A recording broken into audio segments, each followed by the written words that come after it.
नमस्कार दोस्तों, आज हम लोग डिस्कस करने वाले हैं एडवांस टैक्स के बारे में। गवर्नमेंट ने 4 डेट्स डिस्क्राइब करी है जब जब हमें एडवांस टैक्स की पेमेंट करनी होती है। पहली डेट है 15 जून।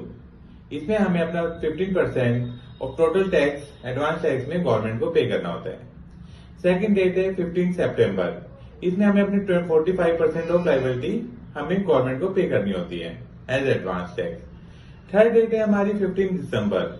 इसमें हमें अपनी 75% ऑफ टोटल लायबिलिटी का पे करना होता है।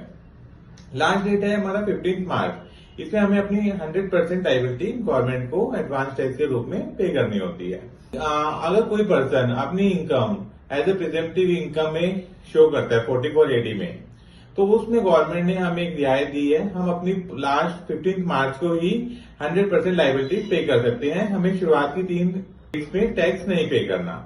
गवर्नमेंट ने एक रियायत दी है बिजनेसमैन को जो कि अपनी आईटीआर प्रिजम्पटिव इनकम के अंडर फाइल करते हैं एज पर सेक्शन 4480।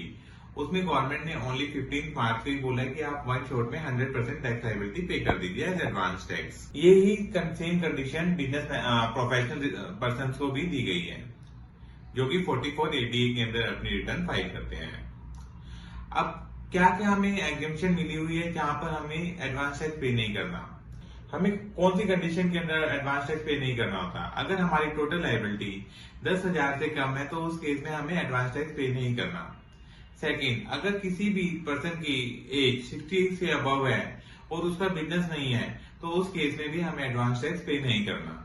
जब हम एडवांस टैक्स की कैलकुलेशन करते हैं तो उस समय हम अपनी सारी डिडक्शन के बाद जो हमारी टोटल टैक्स लायबिलिटी आती है उसके हिसाब से हमारा एडवांस टैक्स कैलकुलेट होता है। अगर हम टाइम लिमिट के अंदर अपनी एडवांस टैक्स पे नहीं करते तो हमें सेक्शन 234B एंड 234C की इंटरेस्ट एंड पेनल्टी लेवी होती है। आपको वीडियो पसंद आती है तो प्लीज लाइक एंड शेयर।